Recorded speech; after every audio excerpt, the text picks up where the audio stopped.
Time for the lead blog. Lead blog. All right, so Lamar Jackson, who we have talked about all week, has now spoken himself. He tweeted this yesterday. Thank you, everyone, for your support and concerns regarding my injuries. I want to give you all an update as I am in the recovery process. I have suffered a PCL grade 2 sprain on the borderline of a strain 3. There is still inflammation surrounding my knee, and my knee remains unstable. I'm still in good spirits as I continue with treatments on the road to recovery. I wish I could be out there with my guys more than anything, but I can't give a 100% of myself to my guys and fans. I'm still hopeful we still have a chance. It's a lot. We appreciate the information from one Lamar Jackson. It felt like a long time coming because we've all kind of been waiting for information, and we got it from himself. Ian Rappaport joining us now to unpack it a little bit for us. Ian, what else can you tell us about Lamar, the Ravens looking ahead this weekend, the whole cloud of the picture? Yeah, there was a lot there, and the fact that Lamar Jackson was specific about his PCL injury, which we've known it was a moderate PCL sprain, probably about 3 weeks, I think was the initial thought. Obviously took a little more and has continued to take a little more, but the fact that Lamar Jackson took to Twitter and gave injury details a little bit outside the team dynamic is at least interesting. Now, he's a star quarterback. It is his body. He gets to have that kind of say. It's just something we rarely see from an athlete, certainly an athlete this high profile. But it makes sense that Lamar Jackson guys would want to explain, here's why I'm not playing. And this is something I've consistently heard. He has done well. He has done rehab. He has done everything he's been asked to do. He's just not ready. He mentioned his knee being unstable. It's not exactly my understanding of things. An ACL would be something you describe as unstable. PCL is more uncomfortable, but he is dealing with swelling. He is, it seems, after getting out in the rehab field, after working out, he's having to manage a knee in a way that he probably is not used to and certainly does not want to. All of this explains why Lamar Jackson is not going to be on the field this week. He's got a shot at next week. We will see if they get there, but not this week. Meanwhile, Tyler Snoop Huntley, who seems to be set to be the starter, was a limited participant in practice yesterday, was throwing in front of reporters. That's a good sign, dealing with tendonitis in his shoulder, also a wrist injury. Seems to be able to overcome those injuries and set to start. As for Lamar, we'll see. Well, injuries, plural, was what Lamar put in his tweet. Sounds like the Ravens are dealing with injuries, plural. So they'll have to do that as they head to Cincinnati to take on the Bengals, who are in fight or run mentality, according to that video. Rap Sheet, thanks. We'll talk to you in a little bit. So Lamar, he came out. He said what he said. He used very specific words like injuries, unstable, PCL, strain 2, almost a strain 3.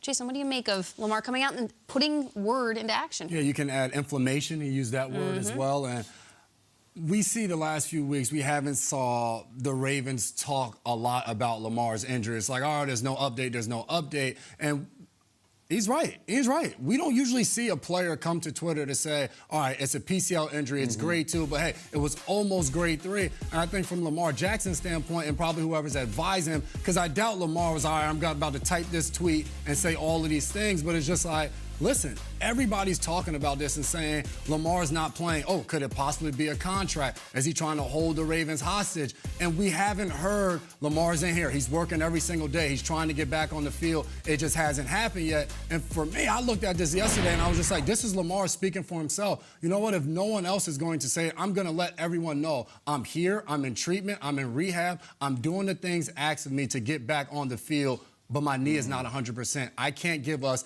the best chance to win this game, wild card weekend, so I can't play. It's easy as that. What I like about this statement is it's clearly so off the cuff and authentic, and you love that about it. But listen, I've been saying all week, Lamar, speak. Please speak. You should. Use your platform, do a video, do a tweet, fine. So he did, and I think it was smart that he did because the silence wasn't only deafening, the silence was becoming almost incriminating in a way, and I think it was encouraging a lot of critics, but I like that he did that. But a lot to go with here. I noticed that Ian said that Snoop Huntley is going out there and throwing even though he's injured. You can do that? You're allowed to go out on the practice and just throw it around and see how it feels? That's cool. The other interesting thing here is that what if the Ravens win this game? And what if they beat the Bengals? And then what if they're like, well, we're 2 wins from the Super Bowl now.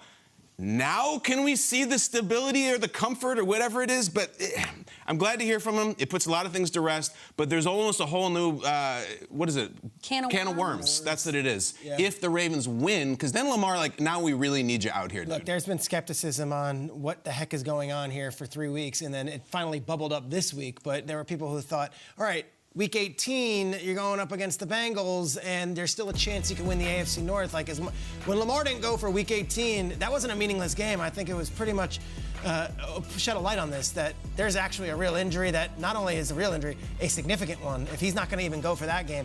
And now we're saying this. When I saw the tweet, I don't know who wrote it, like, as far as, like, you're saying, like, off the cuff, like, I don't know who formed that, because there's a lot of medical talk that I don't think, you know, Ian, myself, you guys are even as comfortable with, but Lamar nailed it. I actually think it's good that he did it, because it sort of takes the spotlight off of him and back on the team for the days that matter. I think if he's not out there with what this is, and the Ravens aren't going to be out there with this is, the topic all week is Lamar, Lamar, Lamar. And 52 other guys in the locker room are like, we got to prepare for a football game on Sunday, dude. Yeah. Like, so in a weird way, this was as selfless an act that Lamar can do on Thursday afternoon, take the pin and knock it out of this balloon and this controversy. Like, what are all the hot take artists going to say on Friday, Saturday, Sunday if Lamar's saying, I can't go, I'm hurt? There's really not much of a story. Instead, the focus is on that Ravens defense and how we could stop Joe Burrow.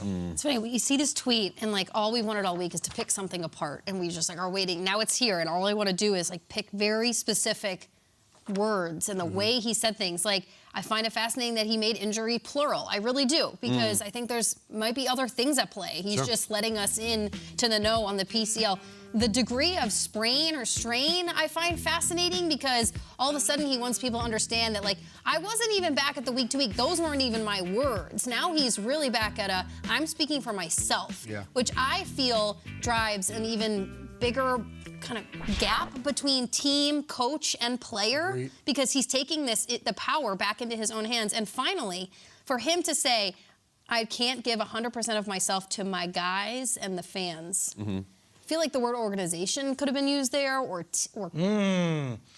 interesting. Guys and fans. Guys and fans. I just found that stuck with me when I read it, and just everything. I think when you put a tweet out like this, knowing the platform, knowing that when he speaks, he has to know that people listen to use my guys and fans. Do you remember when Brady retired or left to go to he did a thank you to everyone. Didn't include Belichick. Right. Is that what you're? It's interesting. It's like kind of the silence is deafening. Like now we have the words. He shouldn't need to put out that tweet. I just feel like what he said should have been spoken by the organization. Yes. Lamar, you wish he hadn't done it? No, I think he should have done it. But I wish he didn't have to do it. Got to this point, you're saying? Yes. You look at Harbaugh, the things he said week to week. What if Harbaugh and those guys weren't in the light of what exactly going on? How could they not be? Is it not their positions that are? Is he there? Right. Is he in treatment? No. Then they know. He is, yeah. Like, to your point, he's not out there on the practice field, but is he in the indoor running in front of the trainers, the general manager? Because if he's doing those things, then they all know where he's at, you know? To your point, Jay, like, even a simple line from Harbaugh in one of those answers about Lamar about, like, he's working. It's tough.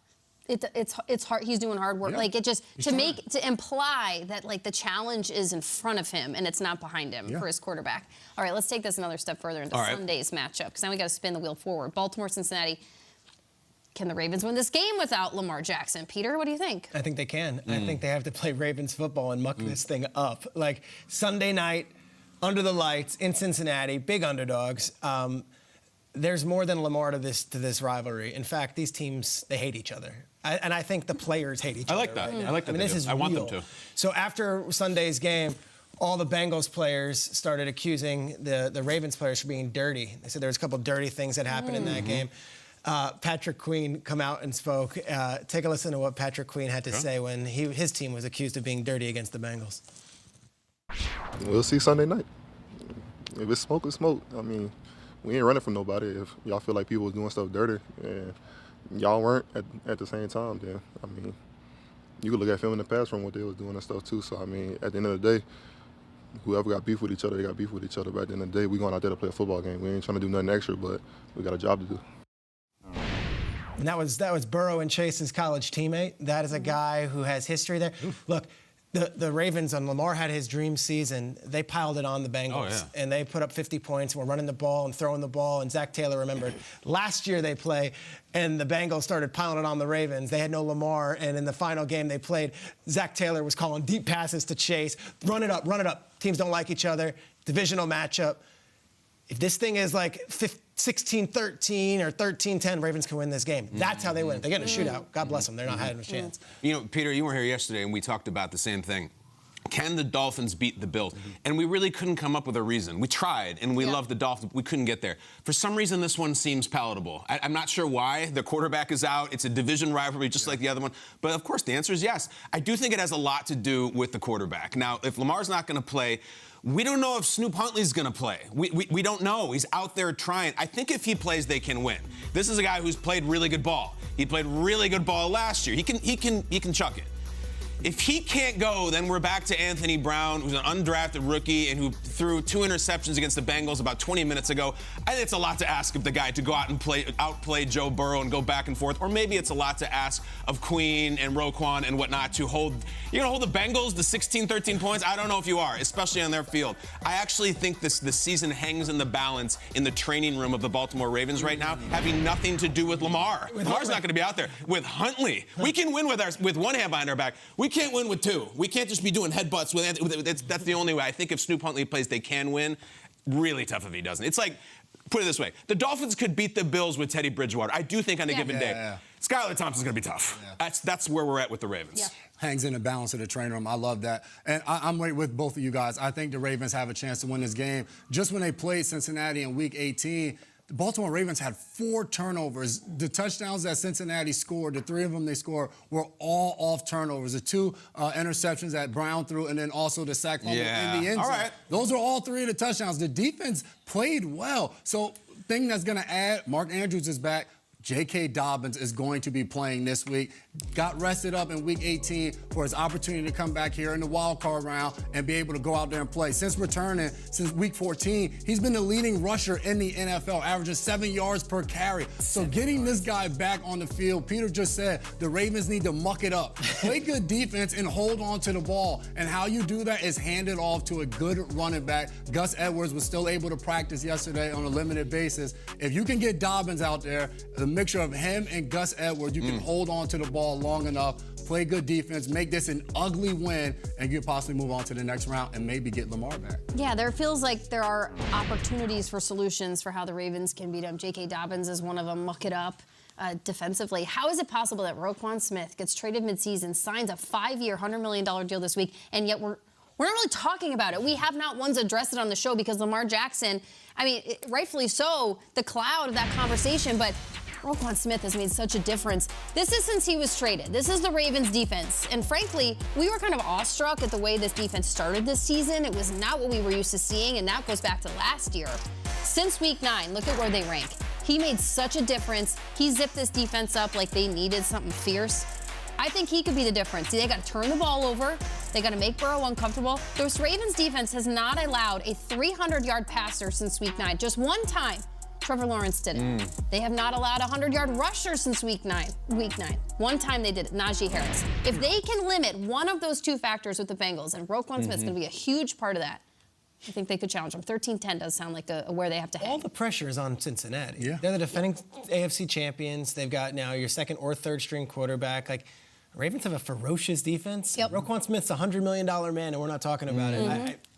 Look, Ravens pride, there's something real there. I think we're being really nice to the Ravens. All right. Bengals haven't lost since Halloween. They're good.